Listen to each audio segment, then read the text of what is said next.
In nomine Patris et Filii et Spiritus Sancti. Amen. Veni, Sancte Spiritus, repletuorum corda fidelium et tui amoris in eis singem accende. Emite Spiritum tum et creabuntur et renovabis facentere. Oremus Deus, qui corda fidelium Sancti Spiritus illustratione doquisti, da nobis in eodem spiritu recta sapere et eius semper consolatione gaudere, per Christum Dominum nostrum. Amen. Ave Maria, gratia plena Dominus tecum, benedicta tu in mulieribus, et benedictus fructus ventris tui, Iesus. Sancta Maria, Mater Dei, ora pro nobis peccatoribus, nunc et in hora mortis nostri. Amen. San José, nuestro Padre y Señor, santos ángeles, custodios, rogad por nosotros.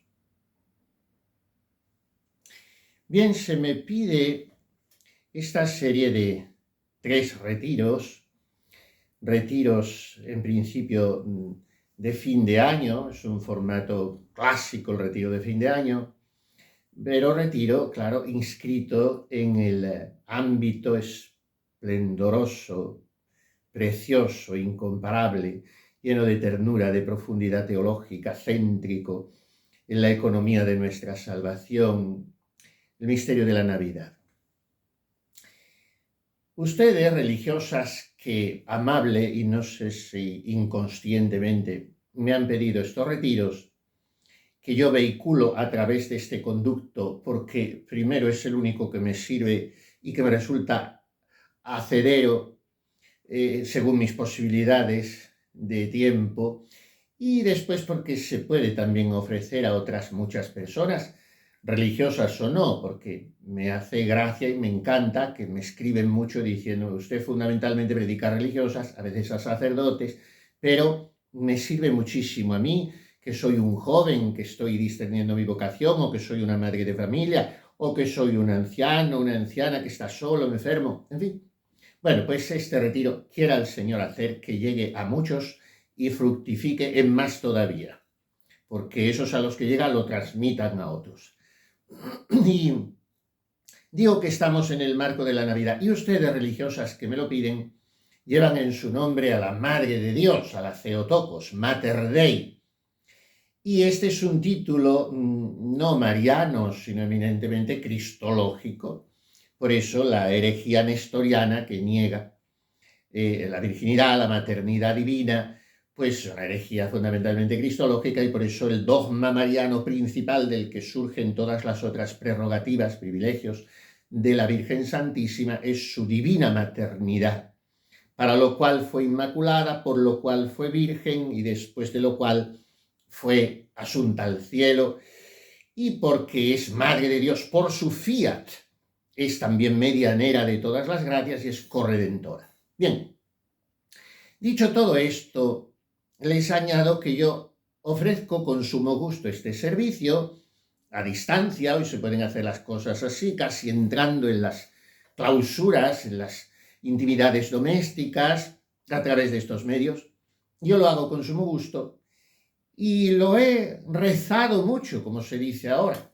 Lo he encomendado en la oración, lo he meditado, he pedido por el fruto, porque yo veía el interés de ustedes, que me lo pidieron hace meses, que soñaban un poco ilusoriamente con que yo pudiese trasladarme hasta allí, hasta Francia, algunas comunidades, en fin.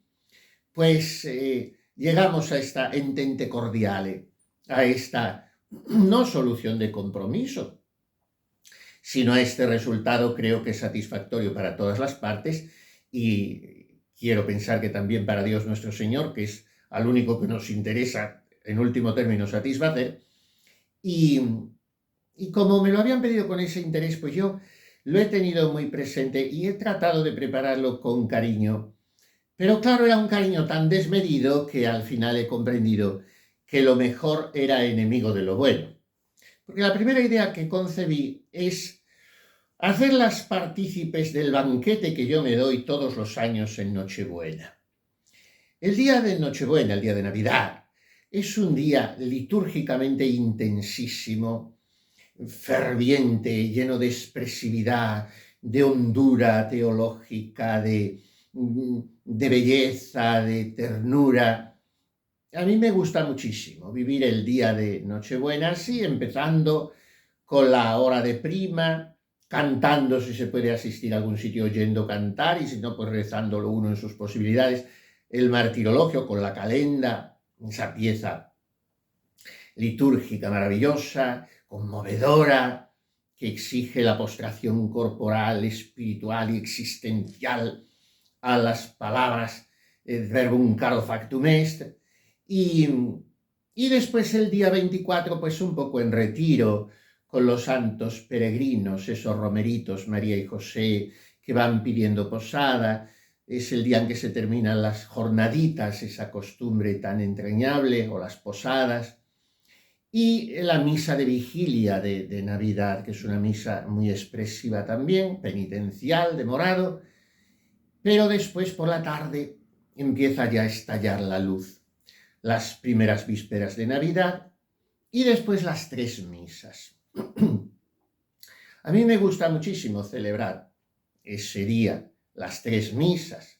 Considero que un sacerdote no debe celebrar ningún día de su vida menos de una misa y tampoco en principio debería celebrar con frecuencia más de una misa, por lo importante, lo trascendente, lo abrumadora y hasta lo cansativa, que dirían en portugués,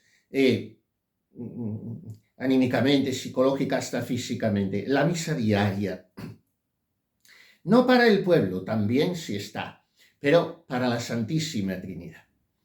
Y en algún caso excepcional, pues una binación, una segunda misa. Y en algún caso sumamente extremo, una tercera misa. Nunca más, porque no se puede, según el derecho canónico, y creo que esto es algo que debería impedirse hoy, esa proliferación de misas que hace que los sacerdotes acaben hechos a veces maquinarias sacramentales, y hay que preparar las misas, cuidarlas y educar al pueblo a que se sacrifiquen para ir a misa como se sacrifican para otras cosas. Bueno, pues dicho esto, hay 2 días del año en que yo tendría una pesadumbre enorme si no pudiera celebrar las 3 misas, porque son los 3 días que está pensado por la Iglesia que se celebren, los 2 días, mejor dicho. El día de los difuntos, las 3 misas por los difuntos, y el día de Navidad. El día de Navidad en que incluso se pueden recibir los 3 estipendios, porque si un sacerdote celebra más de una misa, solo puede recibir un estipendio. El otro debe darlo al seminario, a quien esté dispuesto por la diócesis. Pero el día de Navidad es algo extraordinario, porque cada misa tiene un formulario distinto. La misa de medianoche, la misa del alba o de madrugada, muy de noche todavía, la misa de pastores que se llama, cuando ellos fueron corriendo, y la misa del día, que es la misa de más profunda teología, porque no se asiste tanto a la escenificación del nacimiento, sino al misterio profundo con el prólogo de San Juan, el nacimiento del Verbo en el seno del Padre, sin principio, etc. Bueno, me gusta celebrar esas 3 misas, muchas veces en mi vida, por la situación pastoral, lo he hecho cada una en su hora, y otras veces, ahora, puedo hacerlo las 3 seguidas. Me gusta primero rezar maitines, los largos maitines preciosos de Navidad. He tenido ocasión de rezarlos en coro, de cantarlos en coro. Siempre me refiero a la liturgia tradicional, naturalmente, porque en la de reformada se ha pedido muchísima riqueza de textos, de antífonas, de eucología, como se dice. Se ha recortado muchísimo.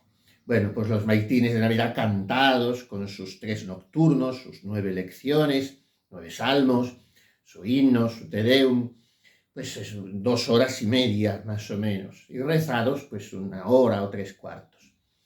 Y después de los maitines la primera misa, la de Navidad, la de Nochebuena.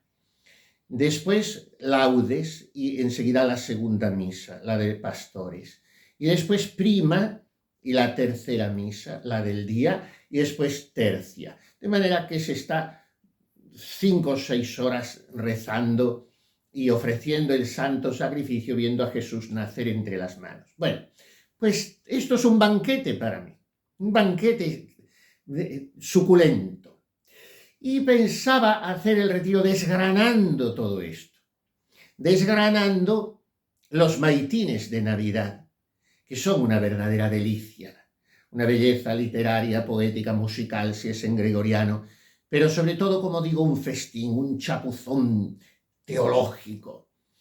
Y sus lecciones, las 3 primeras del profeta Isaías, de los capítulos 9, 40 y 52. Y después las siguientes 3 lecciones del sermón primero de Navidad de San León Magno, pieza extraordinaria, perla de la patrística. Y después las 3 últimas lecciones, que es a donde voy a parar, desacostumbradamente, son 3 evangelios. Y a cada uno de los evangelios su comentario patrístico. Si no recuerdo mal en este momento, el primer evangelio de San Lucas está comentado por San Agustín, el segundo también de San Lucas, comentado por San Ambrosio, y el tercero, el prólogo de San Juan, comentado por San Gregorio Magno. Estoy hablando a bulto y de memoria, pero creo que es así. Todo esto, pretencioso y fantástico de mí, tenía yo intención de haberlo desgranado, llevando las conclusiones a lo que es un retiro contemplativo de Navidad y de fin de año. Pero he comprendido que lo mejor es enemigo de lo bueno y que el que mucho abarca poco aprieta.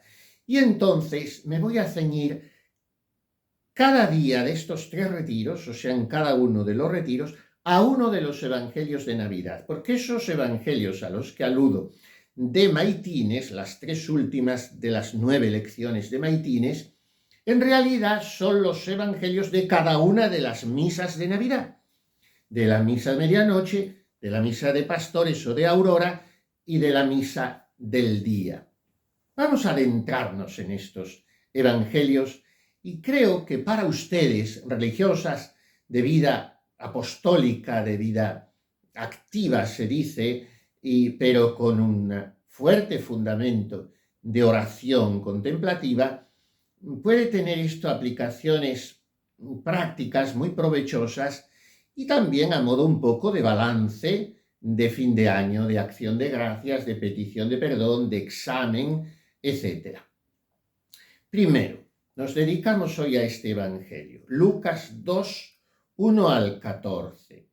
Sucedió en aquellos días que salió un edicto del César Augusto ordenando que se empadronase todo el mundo. Este primer empadronamiento se hizo siendo Quirino gobernador de Siria y todos iban a empadronarse cada uno a su ciudad.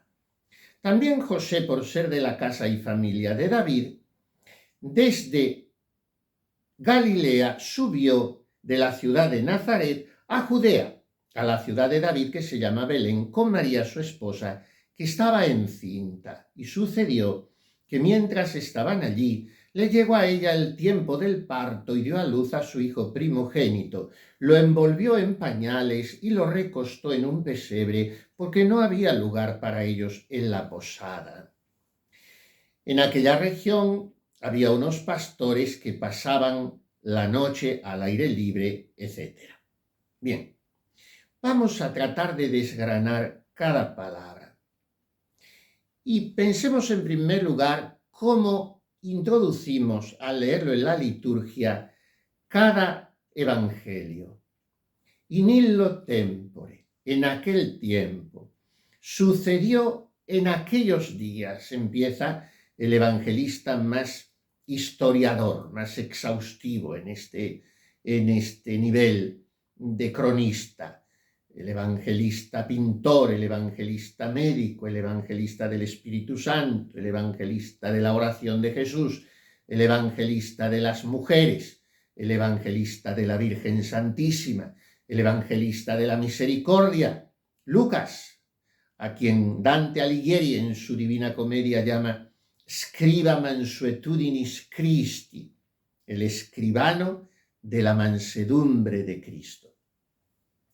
Pues empieza diciendo, sucedió en aquellos días y nos introduce en el contexto histórico. Estamos cerrando un año. Bueno, es una convención civil, cronológica, porque no se cierra nada hasta la parusía, pero nos regimos por los calendarios y los relojes. Y estamos cerrando un año que ha tenido, como todos los años, muchas luces y muchas sombras. Solemos decir, a ver si el año que viene es mejor que este, porque miramos el pasado quedándonos solo con lo negativo, pero hay que ver la cantidad de cosas buenas que son ilimitadamente más que las que nos han parecido malas, que quizá eran más buenas que las buenas. Pero efectivamente, cada año tiene luces y sombras, tiene cansancios, tiene fidelidades, tiene negligencias. Y esta frase de San Lucas no ha de ser reputada como cosa burocrática, notarial, sucedió en aquellos días. No, hay que mirarla desde esta perspectiva. Dios no actúa asépticamente, no actúa como espectador impasible. Dios no irrumpe fuera del tiempo, sino desde dentro de él. Dios no se revela en una fecha mítica, en un espacio ideal, sino en un contexto concreto, histórico, político, cultural, con nombres propios, con decretos imperiales, con censos, con viajes obligados. Miramos nuestra Europa y nos parece tan raro que Dios pueda actuar en ella porque no le hemos dejado lugar. Pues ahí entró Dios en el censo de Quirino. Entonces la encarnación, el Dios hecho hombre, no huye de la historia, sino que la habita, la hace suya, la abraza, la asume, la encarna. Y esto tiene que desprendernos a nosotros de espiritualismos evasivos, de angelismos desencarnados y fantásticos. Miren, queridas hermanas, para una religiosa, para un alma consagrada, para un sacerdote, si me oye, o para un casado o casada, que son almas consagradas también por el sacramento del matrimonio, es una suerte de consagración, pero en fin, cuando hablamos de personas consagradas se entiende una especial consagración de secuela Christi por la profesión de los consejos evangélicos, los 3 votos. Bueno, pues para una religiosa, al término del año, esta frase sucedió en aquellos días, es una invitación a leer la propia historia, a mirar estos días, los tuyos, los míos, en los que Dios ha querido volver a nacer en mi vida. Yo puedo decir cuando tenga, si llego 90 u 80 años, pues cuando tenía 50 o 30, en aquellos días sucedió. Y lo puedo decir sonriendo, pleno de gozo. Sucedió. Dios entró en mí. Entonces, en medio de calendarios, de obediencias, de cansancios, de encargos comunitarios, de destinos, de enfermedades, de debilidades, de fidelidades escondidas y costosas, de silencios no comprendidos, sucedió en aquellos días. Porque nada de lo humano queda fuera del alcance de Dios. El censo que obliga a María y José a desplazarse más de 100 kilómetros, a empadronarse, es figura de tantas obediencias que no se esperan ni se eligen, de tantos caminos impuestos. Pero como decía San Juan de la Cruz a la monjita que le compadecía porque le habían tenido a él sus propios hermanos frailes calzados 9 meses en una carcelilla, y él le contestó en una carta: hija, estas cosas no las hacen los hombres, sino Dios, que sabe lo que nos conviene. Por lo tanto, hay que adorar sus designios. Y eso que parece impuesto para mí, que me obliga a desplazarme 100 o 1000 o 10.000 kilómetros, pues sucedió en aquellos días por voluntad de Dios, para conducirme a mí al cumplimiento de su divino designio.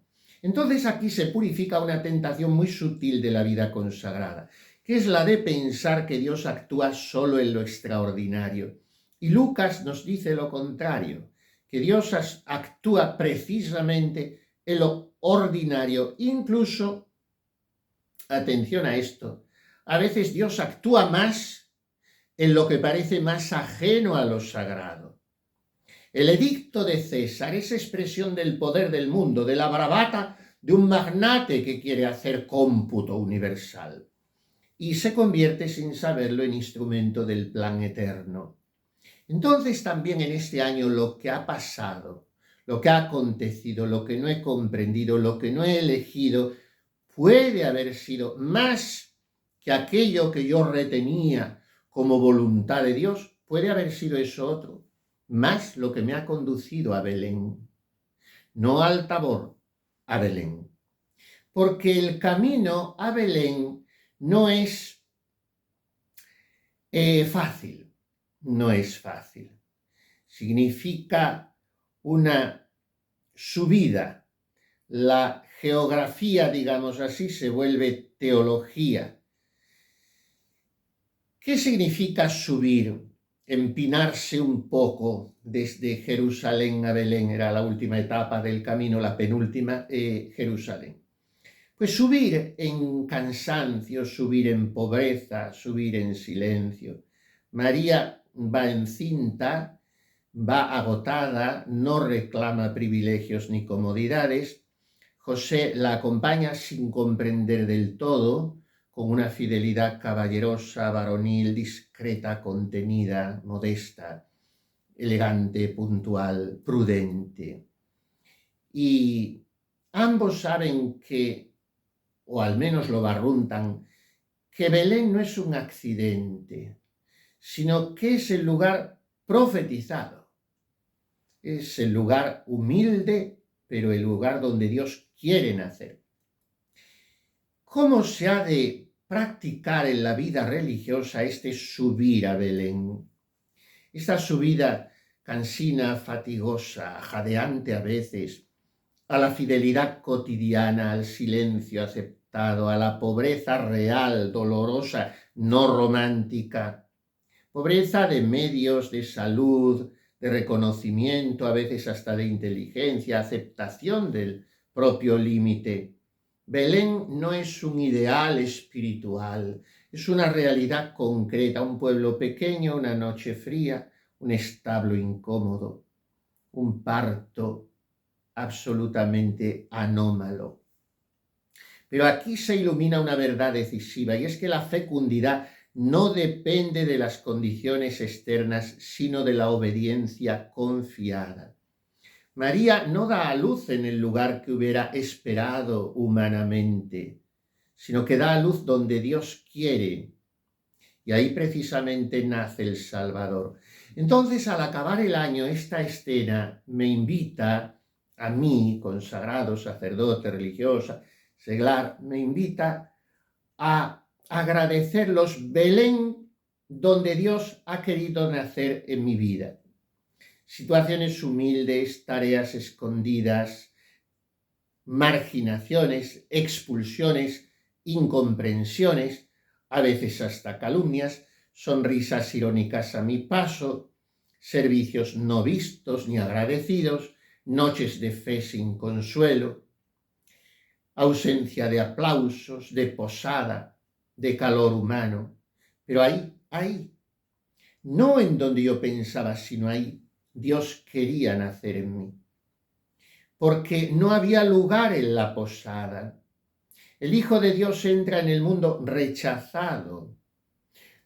Quizá no se trataba de una maldad explícita, sino de saturación. No cabe, Dios no cabe porque esto ya está lleno. Y como dice San Juan de la Cruz, dos contrarios no pueden caber en un sujeto. Cuando el amor de Dios entra en una casa, cuando el fuego entra, dice San Francisco de Sales, los muebles salen por la ventana. Me escribió una carmelita cuando yo era un poco más que un adolescente, en una estampa del Niño Jesús. En paz, sosiego y silencio, en noche oscura de fe, en corazones vacíos le gusta a Jesús nacer. Bueno, pues las posadas estaban llenas, no estaban vacías. Si hubieran estado vacías, hubieran acogido a los dos, que eran tres peregrinos. Pero no había espacio, como tantas veces en mi corazón. Miren, a veces hoy en la iglesia, también en la vida consagrada, hacemos tantas cosas, hay tantos proyectos, tanto que programar, tanto que hablar, tanto que consensuar y tanto que organizar, sinodalizar, pastoralizar, actualizar. Hay tanto que quizá lo que no haya espacio es para la radicalidad del Evangelio, para el silencio contemplativo, para la entrega total, para el despojo de Belén y del Calvario. Y entonces Dios no se detiene, tiene decidido venir. Y si no hay espacio en la posada, busca un pesebre que no es solo pobreza material, que es despojo. El Hijo eterno del Padre acepta, más aún busca ser recostado donde comen los animales. Es toda la teología del pesebre, Belén, casa del pan, el pan vivo, alimento nuestro, puesto en el pesebre. Los padres de la Iglesia juegan mucho con esto y también sus meditaciones espléndidas. Es un estudio erudito, científico, pero es una gran meditación en el libro Jesús de Nazaret de Benedicto XVI, como trata todo esto magistralmente, como él lo trataba todo. Pues esta es la lógica de Dios. Cuanto más se vacía, más se manifiesta su amor. Entonces, usted, religiosa, puede pensar, mirar al final del año sus propios pesebres, momentos de humillación, de desnudez, de despojo, de incomprensiones, de invisibilidad, de olvidos, de no contar, de ser dejada al margen. Y también puede pensar cuándo usted ha provocado ese pesebre para los demás. No es un examen en plan victimista, también en plan de cuando yo he provocado que el otro se sienta solo por mí, que mi posada no se ha abierto. Pero cuando yo he sabido entrar en el pesebre, Dios ha estado más cerca que nunca. María dio a luz al niño, lo envolvió en pañales y lo reclinó en el pesebre. En esta frase han visto los padres de la Iglesia la virginidad de María in partu. No solo es virgen antes del parto, concibiendo milagrosamente sin concurso de varón, no solo es virgen después de ser madre, porque no tuvo tampoco contacto de varón, pero fue virgen in partu. En el momento del parto no quedaron violados el claustro de su virginidad. Como dice la antífona de Nona, que hemos repetido todo el Adviento, ¿no? Maria dixit, qualis est ista salutatio, qui apparitura sum regem, qui claustrum virginitatis me non violabit. Bueno, lo dice refiriendo a la concepción, pero también al parto. María dijo, ¿qué salutación es esta? Porque voy a parir al rey que no ha violado el claustro de mi virginidad. Bueno, pues así como el rayo de sol atraviesa el cristal sin romperlo ni mancharlo, fue el parto de la Virgen del que dice Góngora, caídosele a un clavelo y a la aurora del seno. Qué glorioso que está el heno porque ha caído sobre él. Así quedó la Virgen como una azucena purísima y, por tanto, como no estaba fatigada, parió sin dolor, por eso me chirrían muchísimo esos belenes que ahora se han puesto de moda, representando el misterio, la Sagrada Familia, con la Virgen Santísima tendida en el suelo, como agotada después de dar a luz, y el José cuidando del niño. No, el Belén católico, ese otro no es católico, esa representación, aunque sea inconsciente y por lo tanto no culpable, pero hay que tener cuidado con las impresiones sensoriales. El Belén católico es la Virgen adorando al niño de rodillas, porque una mujer recién parida queda totalmente intacta. Bueno, pues lo envolvió en pañales y se pone a trajinar con el niño, a lavarlo, a envolverlo. Es que esto no lo puede hacer alguien que acaba de dar a luz. Entonces María, ¿qué hace además? Envuelve al niño. El omnipotente se deja envolver, el creador se hace dependiente. Dios confía su fragilidad a manos humanas porque Él se ha hecho humano. Mientras sois humanos, traedle humano, dice Santa Teresa de Jesús. Ese gesto de María envolviéndolo, Deum infantem pannis involutum, cantamos en el Adeste Fideles, vayamos al Dios infante envuelto en pañales, pues ese gesto revela la ternura divina y dignifica el cuidado, la maternidad espiritual. También en este gesto han visto los padres la sepultura de Cristo, el sudario envuelto en él, porque es otro despojo, la gran humillación, la muerte y la sepultura. Miren, una religiosa que cuida, que sostiene, que acompaña, que enseña, tiene que mirarse como en un espejo en ese gesto tan revelador de María envolviendo al niño. Cuidar no es secundario, es lugar teológico. Dios ha querido necesitar manos humanas y quiere seguir necesitándolas hoy. Quizá este año usted, religiosa o quien me escucha, ha cuidado y no ha recibido cuidados.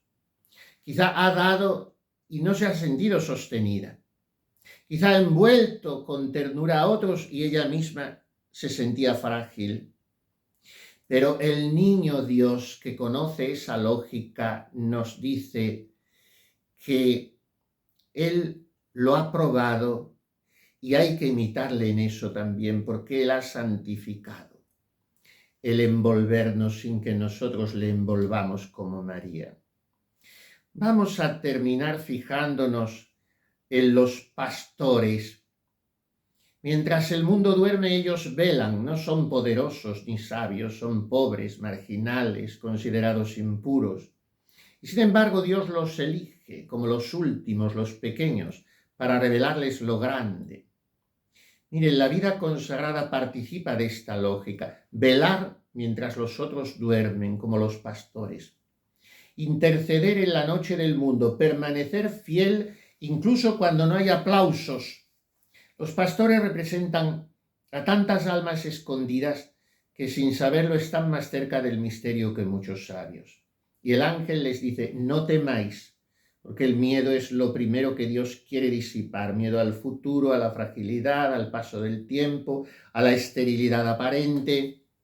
El anuncio del ángel no es una amenaza, es una gran alegría, pero no una alegría superficial, una alegría para todo el pueblo, es decir, universal. Y les da Dios una señal a través de los ángeles, no un prodigio cósmico, algo apabullante, un niño, no un trono, un pesebre. Aquí está todo el Evangelio, Dios en su humildad.